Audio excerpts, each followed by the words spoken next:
Bonjour et bienvenue dans Crème de Café. Aujourd'hui, on vous propose quelque chose de différent. Un moment suspendu avec Véronique Barriot, artiste peintre dijonnaise, qui ne cherche pas à montrer, mais à révéler. Son art ne se regarde pas, il s'interroge. Installez-vous, respirez et laissez-vous déstabiliser.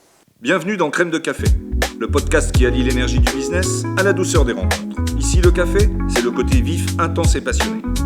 Une émission où l'on prend le temps pour écouter celles et ceux qui ont choisi de vivre autrement, de penser autrement, de créer, de bousculer et de tracer leur propre route. Bref, de prendre en main leur destin. Et la crème, ce sont des invités brillants, authentiques et généreux dans leur partage. Bonjour Véronique Barriot. Bonjour Rémi. Merci d'être avec nous autour de ce café. Merci, En l'occurrence. Vous êtes artiste peintre dijonnaise et on peut dire que vous ne peignez pas comme tout le monde. Pour commencer, on va peut-être se tutoyer, ce sera beaucoup plus facile. Super, parfait. T'es d'accord ? Ah ouais, ravi. Eh bien, on est ravis tous les deux. Pour commencer, une simple petite question. Comment te présentes-tu quand on te demande « Et vous, que faites-vous dans la vie ?» Je me présente comme artiste peintre. Je crois que c'est ce que je dis le plus souvent.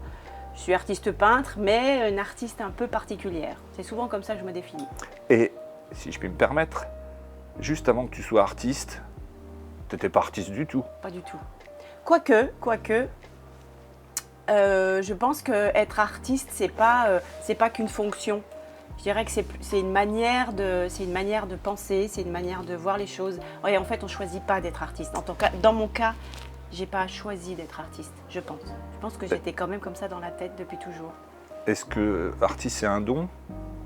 C'est C'est inné ? Dans mon cas, c'est un don. C'est difficile en fait de comprendre la genèse parce que peindre, c'est quelque chose que je fais naturellement, ça c'est sûr. Mais peindre deux images en même temps que le public... On ne va pas révéler l'énigme tout de suite, voilà. mais ça c'est un don, mais que j'ai travaillé. Voilà. À quel moment ça s'est imposé dans ta vie ? Oh, ça s'est imposé tard, puisque j'ai commencé à peindre des fresques en 2010 et à peindre de cette manière-là en 2015. Ah donc c'est vraiment récent. Ah oui, c'est frais. C'est vraiment récent. Je ne te demanderai pas ton âge, on va rester discret, mais ça s'est révélé quand même relativement tard dans ta vie. C'est ça, Voilà. c'est ça. Oui. Et qu'est-ce qui t'a poussé à en faire ton chemin de vie ? C'est ce que je disais tout à l'heure, c'est pas vraiment en fait un choix, c'est quelque chose qui s'impose à un moment donné où je me dis, je cherche du sens, c'est-à-dire que j'ai eu un parcours de cadre en entreprise jusqu'en 2010, et puis ce que je fais a de moins en moins de sens. Je trouve qu'on demande, donc je faisais de l'encadrement dans le management, et je trouve qu'on demandait aux équipes beaucoup, et on leur donnait peu en contrepartie. Donc ça correspond. C'est-à-dire, je ne saisis pas tout à fait la nuance. Oui. En fait, j'étais dans l'encadrement et mon dernier job, j'étais chez H&M. H&M, c'est les fringues, ça ? Oui, c'est ça, c'est les fringues. Mais j'ai été dans la parfumerie. Ouais. Voilà. Et je trouvais qu'on leur demandait sans cesse plein de choses. De la flexibilité, beaucoup d'heures de travail, une amplitude importante. Bon, Certaines pressions, quoi. un peu quand même. Et puis, quand on demande des augmentations, il n'y en a pas. Donc, quand on n'a pas le pouvoir de récompenser la personne qui travaille, moi, en tout cas, ça me posait un problème de conscience. Manque de reconnaissance. Je pense qu'il y avait de ça. Et vraiment, c'était vraiment par rapport à ma conscience. C'est-à-dire que moi, ça me posait un problème. Non, mais je comprends tout à fait. Hein. Voilà. Tu vois, ça peut déranger ouais. de se sentir impuissant et de ne pas pouvoir agir. Exactement. Ce qui expliquerait peut-être un chiffre que j'ai entendu ce matin. Il y aurait 47% des Français qui travaillent qui seraient sous pression et en crise de stress. Ils ont oublié comme médicament d'introduire l'art. Parce que l'art, ça contribue, je pense, à gérer son stress. Ça, c'est sûr. Ça a d'ailleurs été une des remarques de la personne qui est passée avant toi sur ce divan, qui gère son stress par des activités particulières, dont la peinture, etc. etc. Voilà, c'est surprenant. Non, mais c'est sûr. Bonne technique. L'art-thérapie, ça se pratique depuis longtemps. On sait que l'art, ça fait du bien, ça c'est sûr. Et puis, il y a celui qui va profiter du spectacle, de l'art, mais faire de l'art, c'est aussi... et moi, tu sais, je travaille en état d'auto-hypnose. On va y venir. Voilà. Donc, forcément que qu'il y a un impact entre ce qu'on voit, ce qu'on crée et le corps. Enfin, en tout cas, il y a un effet direct sur le corps, ça c'est sûr. Tu as subi des influences qui t'ont amené à la peinture ou c'est venu, je sais pas, une rencontre, un maître, ou ça t'est venu comme ça, toute seule C'est le fruit de Je mon veux pas histoire. dire le Saint-Esprit, mais... Un peu. C'est vraiment le fruit je peins ce que je suis. Voilà. Si je dois résumer, je peins ce que je suis. C'est-à-dire que depuis l'âge de 7 ans, Oui, j'ai compris qu'il y avait peut-être deux réalités qui existaient, qui n'étaient pas. C'est-à-dire que nous pouvions vivre un même instant, mais vivre deux choses différentes.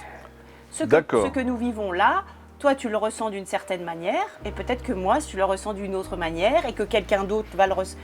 Et donc, nous vivons des choses en même temps qui sont différentes. Pour autant, le résultat est différent. ouais, alors si je ne veux pas faire de science-fiction, mais on est un petit peu dans les dimensions. C'est ça, on est dans le quantique. Chacun vit dans une dimension différente.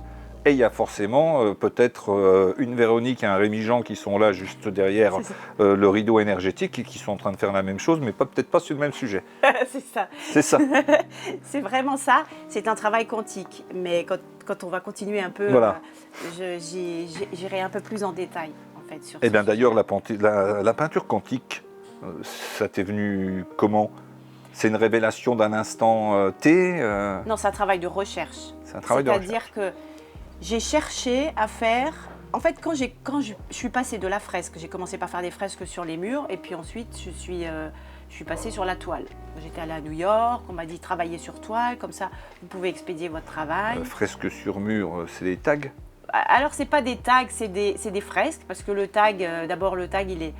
En tout cas, quand moi j'ai commencé, souvent, le tag, il était sauvage. Moi c'est des commandes. Hein. Donc, c'est des je suis allée à commandes. New York et on Sur m'a commandé un mur des d'un toiles. immeuble, par exemple. Voilà. Ok. Donc on m'a commandé des toiles, j'ai fait ces toiles contre de l'argent, donc c'était Ouais. Oui, non, mais Voilà. rémunéré, oui. rémunéré. Et ensuite ils m'ont dit de travailler sur toile, mais faire de la peinture simple, c'est-à-dire une Ils peinture. m'ont dit.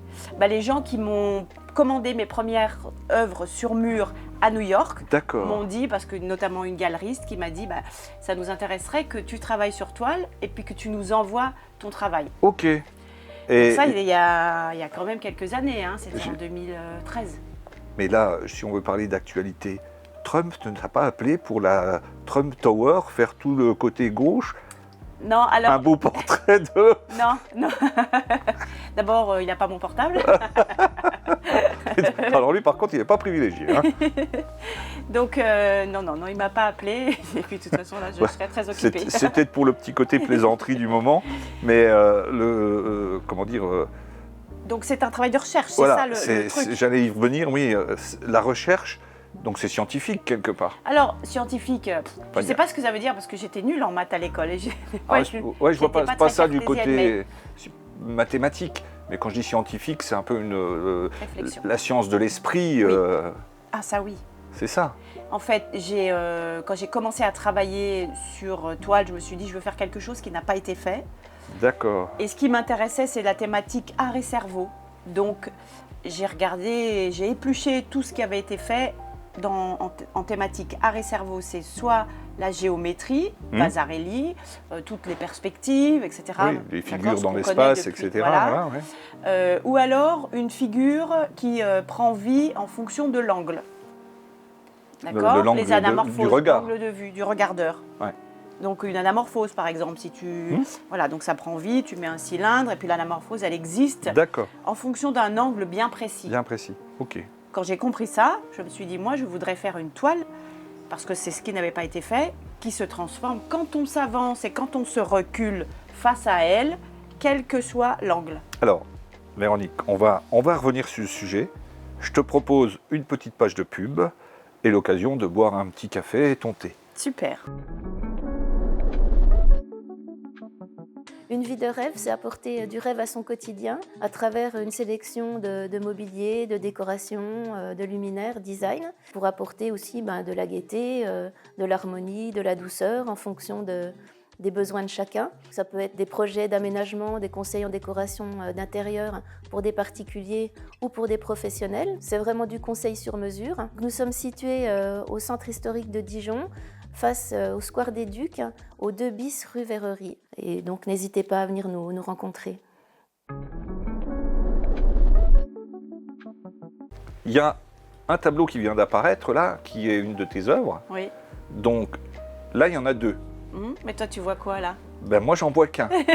C'est ça. Voilà, donc c'est là qui est l'énigme. C'est ça.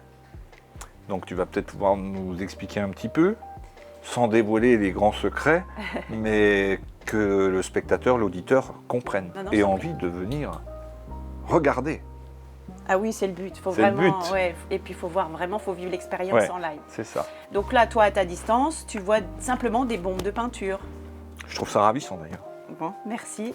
En revanche, je pense que la caméra, elle, est déjà sur le sujet à l'éloignement.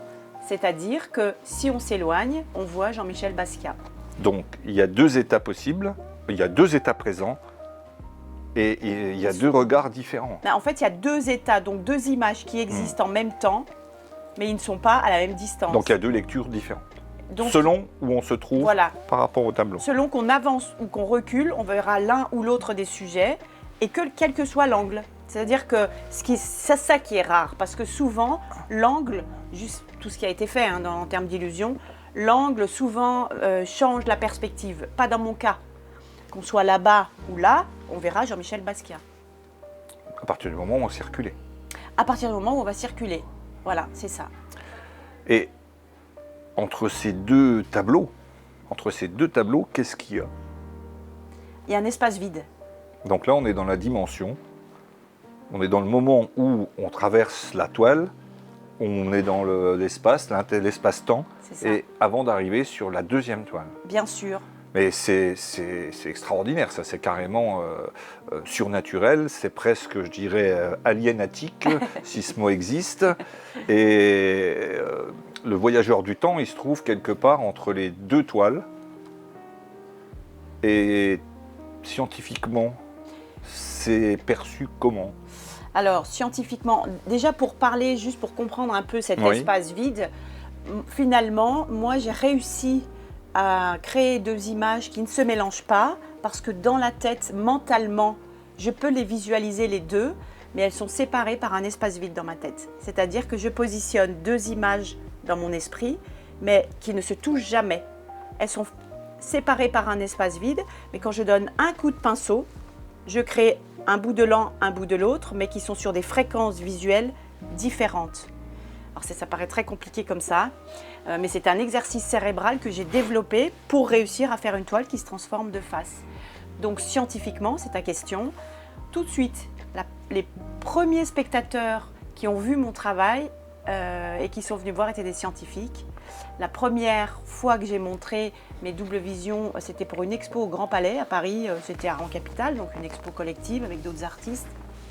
Et puis tout de suite, il y a une personne qui est venue me voir et qui m'a dit, écoutez, est-ce que je suis directrice de recherche, est-ce qu'on peut mettre quelqu'un, une équipe pour étudier votre cerveau? Donc tu as déjà travaillé avec des chercheurs, des philosophes ou d'autres personnes spécialistes sur le sujet? Ah bah alors du coup, parce que la première scientifique qui est venue, je lui ai dit non, bah non, vous pouvez pas me mettre des électrodes, parce que je comprenais même pas ce qu'elle voulait me dire, parce que moi j'ai fait ce que je voulais, donc je comprenais Elle pas. t'a vu peindre?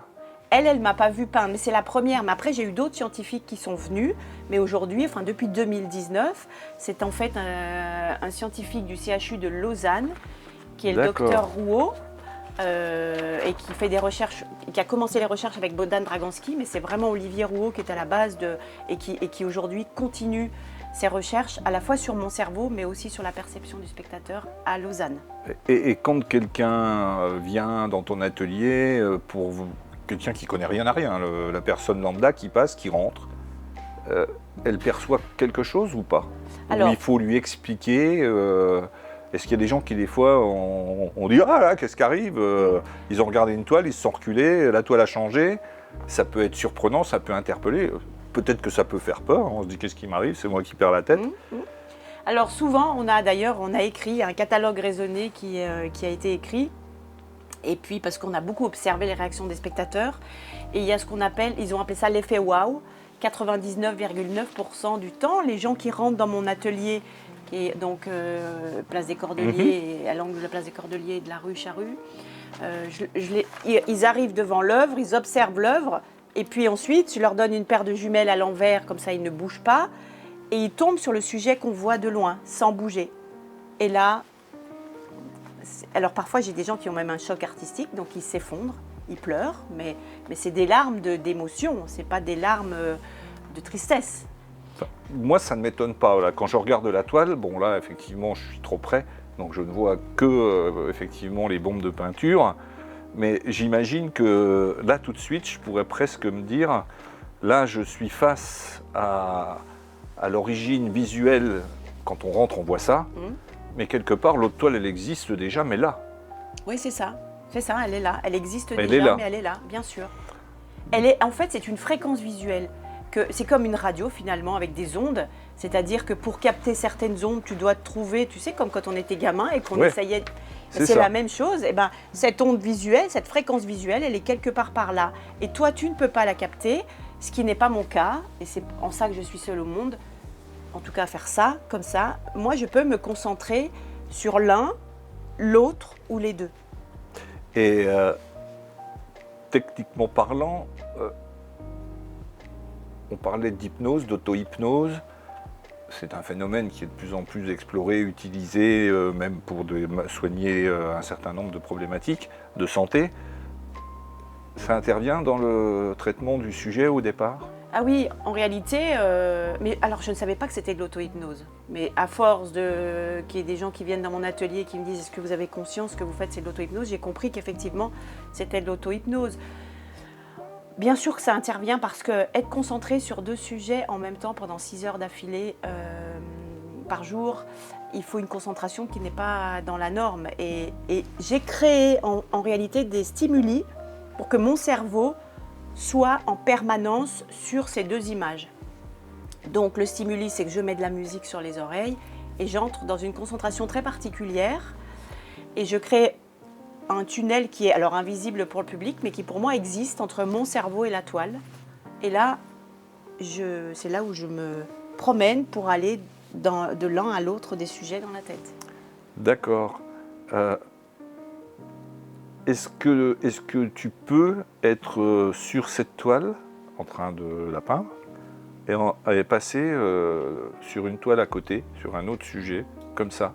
Oui, je pourrais faire les deux. Je pourrais faire 2 sujets en même temps. C'est possible de faire 2 sujets en même temps? Il m'arrive de faire 2 toiles en même temps, mais le truc c'est que c'est tellement long de faire une toile. Donc, combien de temps pour faire une toile comme celle-ci?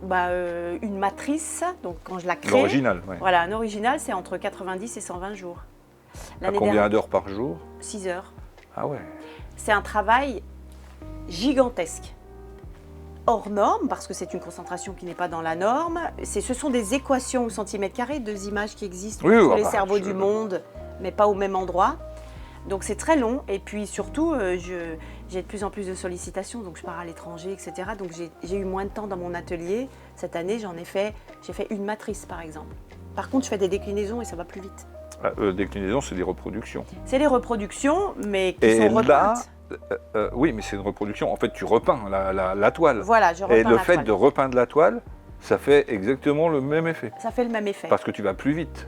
Parce que je vais plus vite, ça veut dire qu'elle est imprimée dans ton cerveau et qu'elle ressort... Elle est dans les gènes. Non, mais en gros, c'est ça, quoi. C'est ça. Tu sors l'imprimante de l'esprit et tac, tac, tac, tac, tac, ça ressort comme Exactement. ça. Il n'y a pas la matrice à refaire. Non, et j'ai même pas besoin d'avoir le modèle. De réflexion, voilà, etc., etc. D'accord, c'est impressionnant, hein, c'est impressionnant. Mais ce que j'aime bien, c'est que d'ailleurs, tu anticipes toutes mes questions. Donc, c'est beaucoup plus pratique. Hein. J'allais dire, on pourrait se poser 15 secondes à fixer ce tableau dans le calme et en silence, parce que c'est vrai que quand on regarde comme ça,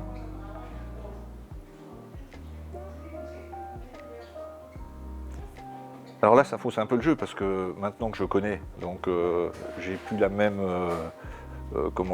impression. Mais si tu savais pas. Si je savais pas, voilà, je pourrais me dire.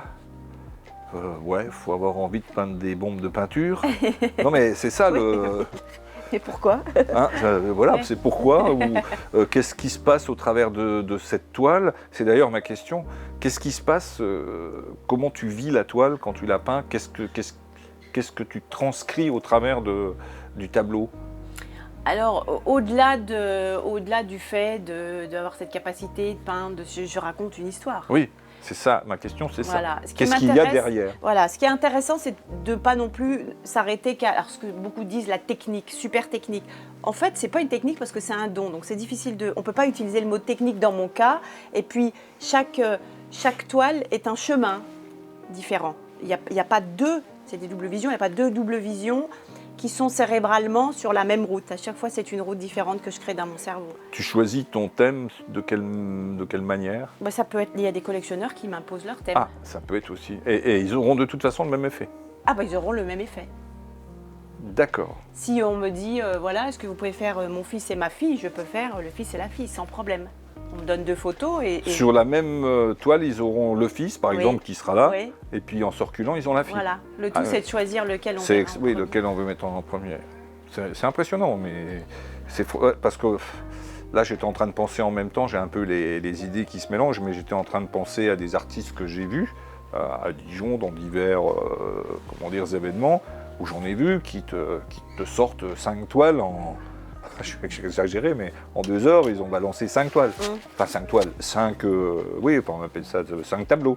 Alors, quelle que soit la technique, parce qu'il y a des techniques différentes, mais quand on dit 160 jours pour faire un tableau et 2 heures pour faire 5, on n'est pas du tout dans le même. Donc, comme quoi l'art, c'est... Bah moi je peux faire 5 toiles aussi en 2 heures, tu vois ce que je veux dire. Ça pose aucun problème de faire 5 toiles classiques. Je peux te faire, tu vois, quand je suis allée à New York, j'ai fait une fresque qui fait 10 mètres de haut, je l'ai fait en 5 jours. Elle faisait 10 mètres de haut. Ça explique, ça montre que c'est tellement complexe que c'est forcément du temps. Voilà. Ouais, enfin en tout cas, je vais peut-être en parler un petit peu crûment, enfin on reste baba devant une toile quand on découvre l'effet toile, voilà, l'effet dimensionnel. Merci, bah, entre les tant 2 mieux. toiles. Super. C'est très impressionnant. Et une journée type dans ton atelier? Une journée type dans mon atelier, mes journées elles commencent tard le matin parce qu'elles se terminent tard la nuit. Donc une journée type, j'arrive... alors j'ai un atelier qui est quand même accessible au public. La journée, souvent les gens me voient boire le café devant... Oui, la sur petite le table seuil, sur la terrasse. Là. voilà, c'est ça. Ils doivent se dire, bah, elle fait rien, elle, de la journée. Donc en fait, c'est la journée, je chill out, toi, je suis tranquille. Ouais, je déambule, voilà. Voilà, c'est ça. Donc, et puis je laisse finalement arriver tranquillement la concentration. Et à 17h, en général, je prends les pinceaux. Et là, je peins jusqu'à minuit. Et tu peins tous les jours? Et je peins quasiment tous les jours, sauf quand je suis en déplacement. Ouais. Hier, j'étais à Paris, j'ai pas peint, mais je peins quasiment tous les jours. Donc il y a une part, impro, il y a une part commande. Quelle est la plus importante des deux, si on peut se poser la question? En temps ou alors importante à mon cœur? Ouais. Les deux, en fait, parce que finalement, je trouve que répondre aux chimères des collectionneurs, je trouve ça intéressant parce qu'on arrive dans c'est presque du personnel, quoi. Quelqu'un qui me donnerait ses 2 enfants, ou c'est quelque chose qui... Et finalement, ça me fait plaisir de faire plaisir. Voilà, d'aller un peu dans la psyché de mon client. Oui, c'est-à-dire s'intéresser à l'autre au travers de son ressenti à lui et de son envie. C'est ça. Voilà. Tu es dijonnaise? Alors, je suis dijonnaise d'adoption. C'est mon mari qui est dijonnais, mais je suis à Dijon depuis longtemps. Est-ce que Dijon t'inspire?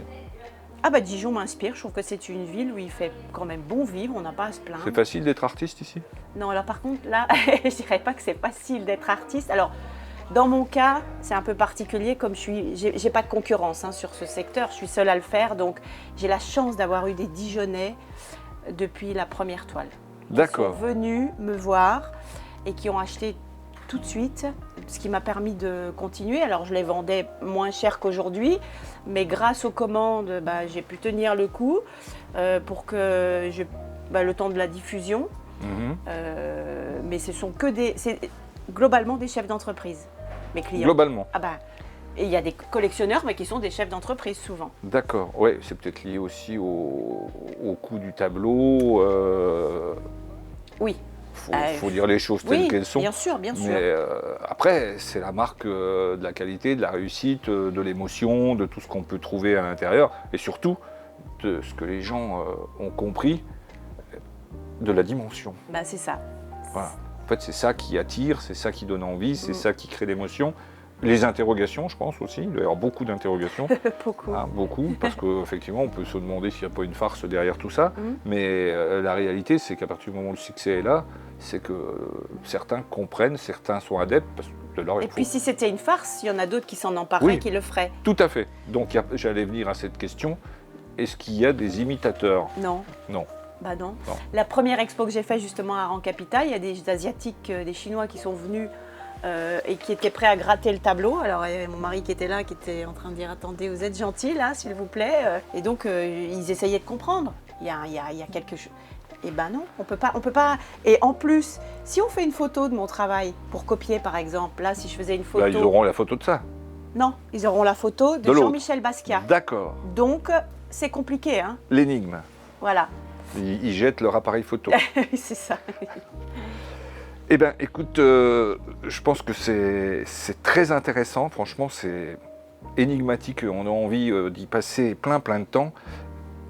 Tu exposes où? À l'étranger, à Paris, à Dijon, dans le monde entier? Alors de plus en plus à l'étranger. Bah, en réalité, c'est d'abord les Américains, hein, les premiers qui ont exposé mon travail. Donc j'ai un lien effectivement avec New York et Miami. Là c'est intéressant parce que Miami, il y a une grande galerie qui est venue me trouver, avec qui il y aura un show en décembre pour Art Basel, avec la presse, etc., pour diffuser dans le monde de l'art. Parce que quand on n'est pas, c'est ça le truc, quand on n'est pas issu du sérail, moi j'ai pas fait d'école de beaux-arts, je suis une pure autodidacte, on arrive un peu comme une outsider. Et donc, on ne fait pas partie d'une certaine famille. Oui, on connaît bien ça. C'est un peu les castes. Si on n'a pas suivi le parcours. Voilà. Donc, ce qui, ici en France notamment, hein, c'est très français ça, hein, ce qui en France est un problème, je n'ai pas fait d'école des beaux-arts, etc., est une qualité outre-Atlantique. Ça veut dire qu'aux États-Unis, quand on m'interviewe et qu'on me dit bah alors, vous avez fait quel parcours? Et je dis mais je suis complètement autodidacte, c'est une recherche personnelle. On me dit génial, on vous fait un article. Ils aiment ça, hein, les gens qui. Voilà. J'aurais tendance à dire que ce serait bien si on s'inspirait de cette façon de voir les choses. Parce qu'ici, et c'est pas que dans l'art, malheureusement, on a l'impression que si vous n'avez pas fait l'ENA ou machin, ben, vous pouvez jamais être quelqu'un de bien. Et en plus, dans beaucoup de domaines, c'est comme ça. Si vous ne faites pas partie des anciens de l'école de... Hein, mais en général, hein, bien pas sûr, pour l'art, vous ne faites pas partie du monde dont ils se prétendent être l'élite. Mais bien sûr. Voilà. Donc ça, c'est un vrai problème français. Mais c'est pour ça que certains artistes, en tout cas, partent. Moi, je te l'ai dit, on m'a déjà proposé un visa pour partir. Ouais. Donc, alors, je vais avoir une expo à Paris en septembre. C'est la première vraiment expo qui aura lieu à l'Hôtel de l'Industrie. Donc, c'est Place Saint-Germain. J'allais venir aux prochaines... Ah oui. Voilà, alors parlons-en. Eh bien, génial. Parce que ça, c'est intéressant. L'hôtel de l'Industrie, c'est en fait c'est un superbe hôtel qui se trouve vraiment place Saint-Germain, en face de l'église, et qui est en fait la Société pour l'encouragement de l'industrie nationale. C'est un lieu où on encourage les gens qui innovent et qui ont des idées et qui parfois même s'exportent. Donc, on croit en l'homme. Exactement, et au projet. Et au projet. Donc Gustave Eiffel avait ses bureaux, les frères Lumière, etc. Et quand ils ont découvert mon travail, ils m'ont dit nous on soutient votre art maintenant, on vous fait une expo pour les Journées du patrimoine. Donc pendant une semaine autour du 20 septembre, j'ai plus de date en tête, je serai en expo dans ce lieu-là. C'est super, c'est le septembre qui vient là. Oui, c'est septembre qui vient. Ce sera intéressant de gagner un voyage à Paris pour aller contempler cette exposition. Et là tout de suite c'est New York, juillet. Ah, d'accord. À New York, là, donc il n'y a pas un concours quelque part pour gagner des places? Non, tu veux participer, c'est ça? Pas de chance. Bah, oui, je vais même tricher. Non, mais ce serait très intéressant. Et un rêve artistique que tu n'as pas encore accompli? Un rêve dans la réalisation de quelque chose? Ah oui, alors le rêve artistique que je n'ai pas encore accompli et que je rêve d'accomplir, c'est de trouver un mécène qui me permettrait d'essayer de travailler sur 3 plans. D'accord. Parce qu'en fait, je suis sur 2 images Mais je suis convaincue que le cerveau n'est pas limité à 2 images. C'est-à-dire que je pense que je pourrais en faire 3. Ouais. Une toile qui se transformerait sur 3 étapes. Un bébé qui devient un ado, qui devient un vieillard. C'est une idée, voilà. Et je trouve que c'est très intéressant. Il y avait un feuilleton il y a longtemps qui s'appelait La 4e dimension. Ouais. Donc on l'approche, hein, on l'approche. Moi je pense que, écoute, je vais tout faire pour gagner les 130 millions du loto et je me ferai un plaisir d'être mécène. Véronique, est-ce que tu as apprécié ce canapé? Mais il est super. Moi j'apprécie Confortable. tout le décor d'ailleurs. Le décor est sympa. Ouais. Oui, et ben tu vois, là nous sommes à l'hôtel Vertigo à Dijon.